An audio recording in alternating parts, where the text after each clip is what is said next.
ಏನು ಮಾಡ್ಬೇಕಂತ ಇದ್ದೀವಿ ನಮ್ಮ ಮಕ್ಕಳಿಗೆ?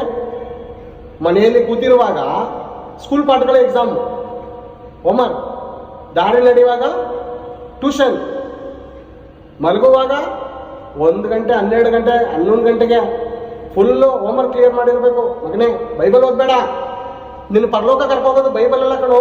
ನೀನು ಇಂಜಿನಿಯರ್ ಆಗಬೇಕು, ಡಾಕ್ಟರ್ ಆಗಬೇಕು, ನಿನ್ನ ಕಾಲ ಮೇಲೆ ನೀನು ನಿಂತ್ಕೋಬೇಕು. ಎಲ್ಲಿ? ಪಾತಾಳದಲ್ಲಿ ನಿನ್ನ ಕಾಲ ಮೇಲೆ ನೀನೇ ನಿಂತ್ಕೋಬೇಕು ಮಗನೇ. ನಾನು ಬರಲ್ಲ ಅಲ್ಲಿ, ಯಾಕಂದ್ರೆ ನಾನು ಒಂದ್ ಕಡೆ ಒದ್ದಾಡ್ತಾ ಇರ್ತೀನಿ, ನೀನೊಂದ್ ಕಡೆ ಒದ್ದಾಡ್ತಾ ಇರ್ತೀಯ. ಅನೇಕರು ಪ್ರಾರ್ಥನೆ ಮಾಡಿಸ್ಕೋತಾರೆ ಪ್ರೇರೆ. ಈ ಸೇವಕರುಗಳು ಕೂಡ ಹೇಗಿದ್ದಾರೆ ಅಂದ್ರೆ ಜ್ಞಾನವಿಲ್ಲ ಪ್ರೇರೆ. ಯೇಸು ಸ್ವಾಮಿ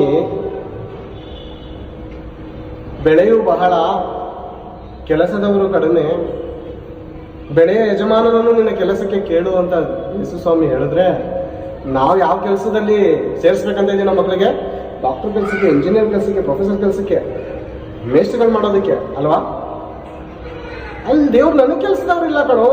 ಭೂಮಿ ಆಕಾಶಗಳನ್ನು ಉಂಟು ಮಾಡಿದಂತ ನಾನು, ನನ್ನ ಕೆಲಸ. ಒಬ್ಬ ಅಧಿಕಾರಿಗಳ ಕಾರ್ ಡ್ರೈವರ್ ಆಗಿದೆ, ಅವನ್ನ ನೋಡೋದಕ್ಕಾಗಲ್ಲ, ಅವ್ನು ಹಿಡಿಯೋದಕ್ಕಾಗಲ್ಲ. ನಾನು ಯಾರಿಂದ ಇದ್ದೀನಿ ಗೊತ್ತಾ, ಯಾರು ಕೆಲಸ ಮಾಡ್ತೀನಿ ಗೊತ್ತಾ ಅಂತ ಅವನು ಗರ್ವದಲ್ಲಿ ಹೆಮ್ಮೆಯಲ್ಲಿ ಇರ್ತಾನೆ. ಮನುಷ್ಯನ ಕೆಲಸ ಮಾಡುವಂಥವ್ರು. ದೇವರ ಕೆಲಸ ಅಂದ್ರೆ ಬೇರೆ ಎಷ್ಟು ದೊಡ್ಡದು ಅಲ್ವಾ ಬೇರೆ, ಅದು ಎಷ್ಟು ಪ್ರಾಮುಖ್ಯವಲ್ವಾ, ಎಷ್ಟು ಶ್ರೇಷ್ಠವಲ್ವಾ ಅದು. ಭೂಮಿ ಆಕಾಶ ಪ್ರೇರೆ. ರೋಡ್ ಪಕ್ಕ ಒಂದು ಸೈಟ್ ಇದ್ರೆ ಮನುಷ್ಯನ ಹಿಡಿಯಕ್ಕಾಗಲ್ಲ. ಅಂತ ಕೋಟ್ಯಾಂತರ ಸೈಟ್ಗಳನ್ನು ಮನುಷ್ಯರಿಗೆ ಭಿಕ್ಷೆಯಾಗಿ ಕೊಟ್ಟಿರುವಂತಹ ಪರಮಾತ್ಮನ ಮಕ್ಕಳಾಗಿ ನಾವು ಬದುಕೋದಕ್ಕೆ, ಅವ್ರ ಕೆಲಸ ಮಾಡೋದಕ್ಕೆ ನಾವು ಈ ದಿನ ಇಷ್ಟಪಡದೆ ನಮ್ಮ ಮಕ್ಕಳಿಗೆ ಡಾಕ್ಟರ್ ಆಗಬೇಕು, ಇಂಜಿನಿಯರ್ ಆಗಬೇಕು, ದೊಡ್ಡ ಪ್ರೊಫೆಸರ್ ಆಗಬೇಕು, ಮೇಸ್ಟರ್ ಆಗಬೇಕಂತ ಕಳಿಸ್ತಾ ಇದೀವಲ್ಲ, ನಿಜವಾಗ್ಲೂ ನಾವು ಬುದ್ಧಿವಂತರ ಅಥವಾ ದಡ್ಡರ ಅಥವಾ ಮೂಢರ ಅಥವಾ ಅಜ್ಞಾನಿಗಳ? ನಾವು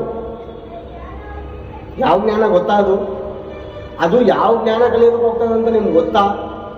ಒಂದು ಸಾರಿ ಓದಿ, ಒಂದು ಸಾರಿ ಯಾಕೋಬನ ಗ್ರಂಥ,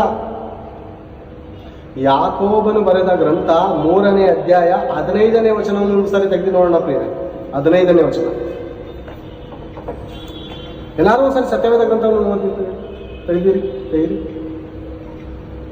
ಇದು ನಮ್ಮ ಭವಿಷ್ಯ, ನಮ್ಮ ಮಕ್ಕಳ ಭವಿಷ್ಯವನ್ನು ಕಾಪಾಡುವಂತ ಮಾತುಗಳು. ಅರ್ಥ ಮಾಡ್ಕೊಳ್ಳೋಣ ಪ್ರಿಯರೇ.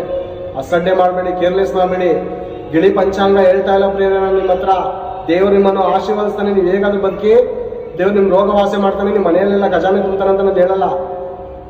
ಈ ವಾಕ್ಯವೇ ಚಿನ್ನ ಬೆಳ್ಳಿ ವೈಡೂರಕ್ಕಿಂತ ಅಮೂಲ್ಯ. ಈ ವಾಕ್ಯಕ್ಕನುಸಾರವಾಗಿ ನಡೆದ್ರೆ ನಮ್ಮ ಬಾಳು ಬಂಗಾರ ಆಗುತ್ತೆ. ಬಾಳೆ ಬಂಗಾರ ಆಗುತ್ತೆ. ಬಾಳಿಗೆ ಬಂಗಾರ ಬೇಕಾಗಿಲ್ಲ, ಬಾಳೆ ಬಂಗಾರ ಆಗ್ತೀವಿ. ನಾವೇ ಬಂಗಾರದ ಬದುಕಂದು ಬದುಕ್ತೀವಿ. ಅದಕ್ಕೆ ಬುದ್ಧಿ ಬೇಕು, ಜ್ಞಾನ ಬೇಕು.